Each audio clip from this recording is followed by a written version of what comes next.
La saison 2025-2026 du Real Madrid n'a pas encore commencé, les joueurs sont évidemment encore en vacances, ils vont faire ensuite une mini préparation et mini pré-saison en vue du premier match de Liga le 18 ou 19 août contre Osasuna à domicile. Le Real Madrid, tout comme Alonso, savent très bien qu'il y a beaucoup de chantiers et de dossiers chauds à gérer dans l'effectif, entre le mercato, voir si on peut encore peaufiner l'effectif, même s'il faut encore dégraisser pour l'instant pour faire de nouvelles recrues à des postes majeurs comme le milieu créatif ou pourquoi pas encore en défense centrale. On sait qu'Alonso a beaucoup de choses à faire entre les égos à gérer, certains joueurs à positionner, d'autres à repositionner, d'autres à confirmer ou peut-être d'autres à montrer la sortie en tout cas après ses consignes. Mais globalement, Alonso aura 5 priorités à gérer selon moi pour qu'on retrouve les sommets pour la saison 2025-2026 avec, on l'espère, beaucoup de trophées majeurs qu'on n'a pas su garder ou récupérer la saison dernière. D'ailleurs, la 5e priorité est à mon sens la plus importante, du coup reste bien jusqu'à la fin de la vidéo pour l'écouter, surtout qu'en plus je ferai une vidéo complémentaire à ce 5e point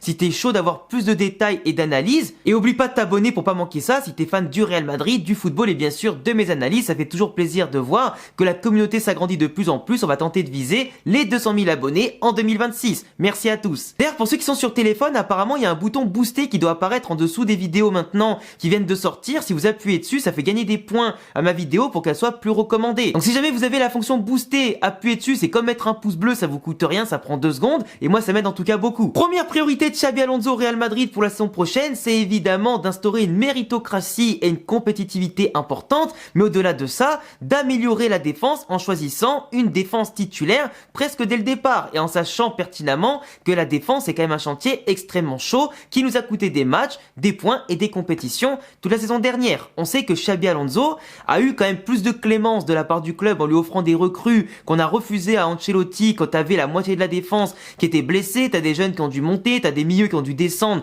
en défense et forcément c'était impossible de tenir comme ça toute la saison. Avec en plus Rudiger qui a joué avec le genou pété et qui a dû jouer sous infiltration en serrant les dents dans les plus gros matchs jusqu'à être quasiment à bout en Copa del Rey contre le Barça. Mais aujourd'hui, Alonso a tous les outils à tous les niveaux pour l'instant quasiment pour appliquer son jeu à 5 défenseurs avec 2 pistons, 3 centraux ou même s'il veut jouer à 4 au pire il a tout ce qu'il faut pour gérer. Mais globalement, Alonso doit quand même imposer des hommes forts en défense centrale parce que la défense, bien que comme je l'ai dit la méritocratie fera la différence, c'est le poste et la ligne en tout cas de jeu où tu peux te permettre le moins d'expérimentation. Il suffit qu'un joueur, on l'a vu au mondial des clubs, comme Rudiger ou Asensio, soit pas en forme, soit pas à 100% physiquement et mentalement pour te couler une saison, un match et une compétition. Et ça, malheureusement, tu peux pas te le permettre. Aujourd'hui, tu mets un David Alaba titulaire. Honnêtement, je fais une syncope si on joue contre le Barça. Je te dis tout de suite. Asensio, autant je suis serein sur le fait qu'il va se reprendre et que le mondial des clubs, avec son affaire judiciaire, etc., ce sera loin derrière lui d'ici peu et qu'il va redonner, en tout cas, une belle image comme il l'a fait contre Liverpool, le Barça, contre Bilbao et globalement sur l'ensemble de la saison, bien qu'il avait fait quelques erreurs, un peu bien sûr en manque d'expérience et ce que tu veux. Mais pour moi, il a des qualités importantes et j'espère que Rudiger retrouvera son niveau.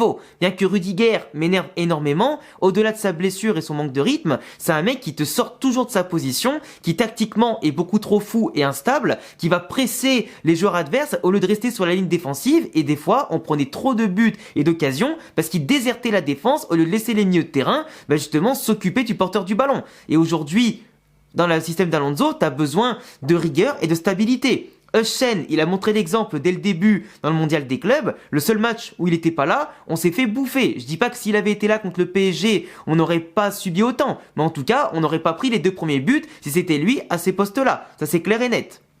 Mais en tout cas aujourd'hui, sachant que Konaté est pas encore présent et que peut-être il le sera pas avant l'été prochain, donc en l'état des forces actuelles, Özcan est titulaire indiscutable et je mettrai peut-être éventuellement, s'il revient, je dis bien, s'il revient bien de ces 2 ligaments croisés et à un niveau potentiellement intéressant, Militao, Özcan, et sachant qu'on a un milieu de terrain avec Tchouaméni qui joue souvent reculé comme un 3e central dans nos phases de possession, ça peut être extrêmement intéressant de jouer comme ça. Avec Tchouaméni, Özcan, Militao, ou éventuellement Asensio à la place de Militao, ça peut être parfait. Tu auras un ensemble jeune, cohérent, équilibré, plutôt bon à la relance et dans le jeu long, et qui à mon sens est extrêmement rapide et bon à tous les niveaux, tu vois. Et cette stabilité, elle nous a manqué.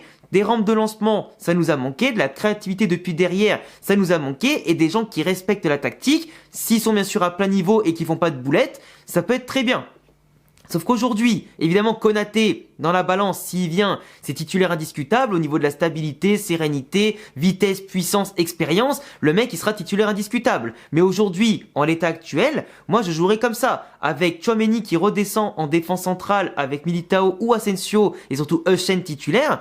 Et après, t'as les deux pistons, donc Carreras ou Fran Garçon à côté, Arnold ou Carvaral de l'autre. Et c'est très bien. Et pour moi, ce chantier-là est quasiment réglé. Aux autres de sortir les doigts pour regagner leur place, mais en tout cas, beaucoup trop d'erreurs ont été commises et à mon sens, au bout d'un moment, faut sanctionner. La deuxième priorité que je mélangerai à la troisième, c'est évidemment le rôle de Arda Güler. Arda Güler qui est à mon sens est la pièce maîtresse du jeu de Xabi Alonso aujourd'hui, qui dans cette capacité à décrocher, récupérer des ballons, à organiser le jeu, à se propulser avec le ballon, casser des lignes et pourquoi pas jouer dans les bonnes zones pour distribuer des caviars dont lui seul a le secret, avec une capacité de toujours orienter son corps comme il faut dans le bon sens du jeu, de toujours donner en une deux touches dans les profondeurs ou entre les lignes des ballons, pareil, qui mettent sur orbite les attaquants ou les milieux ou nos latéraux maintenant.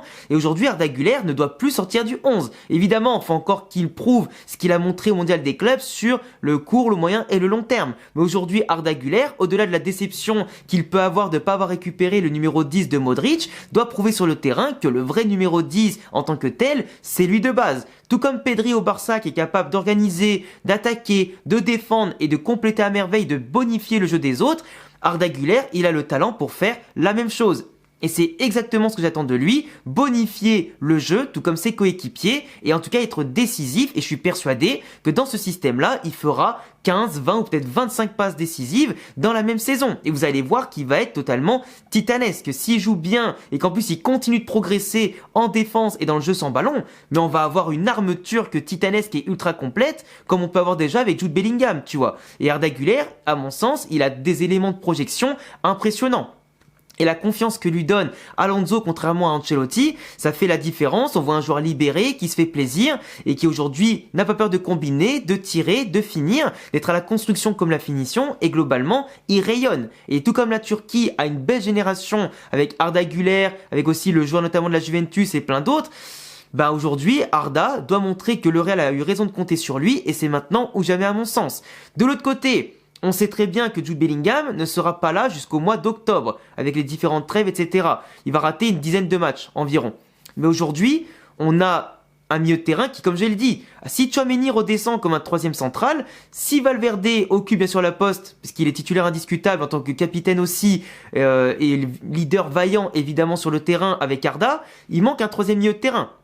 Parce que tu as les trois défenseurs avec Euchen, éventuellement Tchouaméni et éventuellement Militao ou Asensio ou Rudiger. Tu as les deux pistons, comme je l'ai dit, Arda et Valverde, parce que Tchouaméni et Valverde ensemble ça fonctionne pas. Il te manque le milieu de terrain qui sera plutôt comme un 10, etc. Et à côté, tu auras bien sûr devant eux Vinicius et Mbappé. Sauf que même si imaginons que tu places Tchouaméni, Valverde et Arda Güler en 10, comme je te l'ai dit, ça peut pas forcément le faire. Parce que si Tchouaméni recule, ou alors si éventuellement il recule pas et que tu laisses en paire avec Valverde, ça risque de coincer beaucoup parce que dans tous les cas, Arda Güler doit reculer d'un cran pour organiser le jeu et tu peux avoir au bout d'un moment des joueurs qui se marchent dessus et c'est pas forcément la bonne solution. Là où justement Arda Güler de manière placée en 8 et Valverde plutôt en 6-8, ça permet justement d'avoir cette complémentarité, cette activité et cette domination dans le jeu avec quelqu'un d'intelligent où c'est difficile de lui prendre le ballon et partir depuis plus loin, monter le bloc petit à petit, etc. Là où le contrôle, tu l'as pas avec Tchouaméni et Valverde ensemble, tu vois. Donc aujourd'hui, si tu veux avoir une chance peut-être de contrôler encore plus le jeu, éventuellement tu mets Brahim ou pourquoi pas Mastantuono en numéro 10. Il y a d'autres possibilités aussi éventuellement, mais aujourd'hui, sachant que Rodrigo est annoncé partant, Rodrigo, je le mettrai pas dans cette zone-là du coup, parce qu'aujourd'hui, dans ma tête, c'est comme s'il était partant. S'il reste, pourquoi pas à lui qui se revendique à ce poste-là en l'absence de Jude Bellingham, mais c'est vrai que dans l'activité, Brahim va avoir beaucoup de choses, en tout cas à revendiquer sous Xabi Alonso. La qualité technique, on avait vu en l'absence de Jude qu'il était capable, la saison 2023-2024, d'assurer un intérim important, d'être plus que décisif, et à mon sens, il aurait dû être titulaire à l'époque devant Rodrigo qui était bien moins bon que lui sur la même période en tout cas, ou du moins beaucoup plus irrégulier et inconstant. Mais là aujourd'hui, Brahim doit montrer que le club en plus l'a prolongé, qui doit rendre cette confiance, être bon titulaire comme remplaçant et ne pas se contenter d'être un second couteau et prouver à Alonso qu'il peut se tromper à son sujet, qu'il le voit pas pour l'instant comme un titulaire en puissance. Mastantuono, Évidemment, ce sera sa première saison d'adaptation. On ne sait pas ce qu'il vaut après ce qu'il a fait à River Plate. On verra comment il s'adapte bien sûr à la pression du Real Madrid. Mais ça peut être une très très belle surprise en 10 ou de base comme il est placé en tant que milieu offensif droit et globalement ailier droit, entre guillemets ces postes-là plutôt à droite. Mais en 10, il peut parfaitement le faire et des fois apporter cette présence qui peut manquer parce que Mbappé et Vinicius se débattront entre l'axe et le côté gauche, laissant souvent le côté droit vide. Et du coup, Mastantuono peut se déplacer en tant que milieu offensif droit et l'axe évidemment pour combiner et après pourquoi pas prendre le couloir à son compte. C'est possible. Mais aujourd'hui, je pense qu'en l'absence de Bellingham, avoir un Arda pas forcément 10 mais plus reculé et le combiner à Valverde, Brahim ou Mastantuono devant, ça peut être le bon compromis. Après, si honnêtement tu veux garder Tchouaméni en défense et éventuellement mettre Arda en 10, t'as l'option Camavinga. Camavinga en 6-8 avec Valverde, ça marchera sûrement beaucoup plus dans cette capacité à porter la balle, à répéter les efforts, avoir cette qualité technique au-dessus de la moyenne pour Camavinga normalement, c'est plus intéressant que Tchouaméni et Valverde ensemble. C'est tout à fait possible et ça permettrait au passage de faire une parfaite transition avec mon point 4 qui est bien sûr la gestion de l'effectif, les rotations et pourquoi pas relancer les joueurs qui n'ont pas réussi une belle saison tout comme Brahim et Camavinga. Parce que déjà le fait de changer de dispositif, de tactique et de façon de faire, ça va forcément peut-être mettre plus en valeur certains profils en fonction de leurs compétences et avec qui ils vont matcher plus ou moins proche sur le terrain et ça va peut-être perturber d'autres joueurs. Là on voit que Fran Garcia par exemple en tant que piston il se la régale, ça sera peut-être pas le cas de certains joueurs qui au milieu seront un peu perdus, seront pas forcément à l'aise avec un peu moins de liberté ou en défense c'est pareil ou en attaque c'est pareil. Mais aujourd'hui Camavinga doit prouver qu'il a sa place au Real Madrid tout comme des Brahim etc. Et aujourd'hui Kama après plusieurs saisons où il a pas encore vraiment explosé malgré de belles promesses à certains points, beaucoup d'erreurs ont été commises qu'il faut qu'il rattrape. Au-delà bien sûr d'une condition physique qu'il doit améliorer pour ne plus se blesser et pas manquer de rythme au pire moment de la saison, mais aujourd'hui Camavinga peut être aussi, tout comme Arda Güler, une très belle surprise cette saison sous Alonso, tout comme Brahim peut l'être, tout comme d'autres peuvent l'être. Se revendiquer avec le bon état d'esprit et mettre enfin ses compétences au service de l'équipe et montrer que ça y est, t'es intronisé, ça y est, c'est aux autres maintenant de batailler pour récupérer ta place et pas toi batailler pour avoir ta place, mais s'il faut toujours batailler pour la garder. Camavinga, c'est à mon sens en ce moment une déception. Et s'il peut briller, c'est en l'absence de Jude Bellingham. Si en l'absence de Jude Bellingham, il brille pas, je vois dans aucun monde où est-ce qu'il pourra briller et quand. Et franchement, ça me ferait de la peine de le voir partir en première ligue ou je sais pas où pour je sais pas combien, parce que c'est du talent, il est encore jeune, il a une marge de progression qui est phénoménale, mais au bout d'un moment, quand un joueur est décevant, tu peux pas le garder infiniment, tu vois. Vous remarquez que j'ai pas spécialement parlé de Ceballos, même si Alonso veut le garder et tout ça, parce que comme je l'ai déjà dit dans d'autres vidéos, Ceballos, il m'a encore plus déçu que Camavinga, parce que malgré des temps de jeu importants, un rôle qu'il aurait pu bien tenir pour gérer le jeu, il a été pas dire éclaté, mais il a pas fait de folie, il a pas été transcendant. Pour moi, ça a jamais été un joueur de très très très haut niveau, à part sur de très rares périodes. Et Arda Güler récupère un peu ce rôle de milieu créatif que Ceballos aurait dû avoir de base. Et associer Ceballos et Arda Güler, franchement, ça me fait pas rêver, quoi. Et puis dans tous les cas, pour gérer les égos du vestiaire, il faudra forcément aussi faire tourner, etc. Donc tout le monde aura au bout d'un moment sa chance, à question de faire les efforts, bien sûr de défendre, d'attaquer tous ensemble, et surtout, de comprendre qu'au bout d'un moment, les gars, faut être décisif, il faut arrêter de se dormir dessus. Et le dernier point de la vidéo que je pense ferait de manière beaucoup plus complète en vidéo, si vraiment vous êtes chaud que je la fasse d'ici peu, d'ailleurs ça peut même être fait pour demain, si vous êtes beaucoup à la demander aujourd'hui, c'est bien sûr faire jouer Vinicius et Mbappé ensemble. Non, ça va être très simple. Gonzalo Garcia sera titulaire avec soit Mbappé, soit Vinicius. Celui qui sera pas bon, il ira sur le banc et au pire, il sera vendu au prochain mercato en 2026. Mais dans tous les cas, aujourd'hui, Mbappé et Vinicius, qu'ils s'aiment ou qu'ils s'aiment pas, ça nous regarde pas. Qu'ils se battent pour des salaires ou pas, avec leur entourage, ça nous regarde pas. Qu'ils veulent le statut de leader ou qu'ils veulent pas le partager, ça nous regarde pas. Nous, aujourd'hui, ce qui nous regarde, c'est les résultats sportifs. On veut que les deux tirent l'équipe vers le haut, que les deux se montrent comme des leaders, que les deux se disputent le ballon d'or s'ils veulent, mais qu'ils coopèrent en même temps pour l'avoir, ou au pire que l'autre l'ait, et etc. Et en tout cas, que simplement, au-delà de tout ça, que l'équipe est plus importante que leurs pommes, que les individualités, et qu'on retrouve la Ligue des Champions dans le palmarès en 2026. Après qu'ils se disputent le ballon d'or avec la Coupe du Monde et celui qui la gagnera, mais globalement, aujourd'hui, Vinicius et Mbappé, s'ils n'ont pas compris, en voyant le PSG jouer, en voyant Liverpool jouer, City jouer ou ce que tu veux, que le collectif c'est le plus important, que Dembélé va prendre le ballon d'or avant eux, et que là, les efforts qu'ils ont fait les Parisiens, eux aussi doivent le faire pour coopérer ensemble et arrêter d'être égoïstes égoïste ou ce que tu veux, et passer des paliers simplement en tant que joueur qui deviendront plus complets en faisant les efforts, le pressing, etc.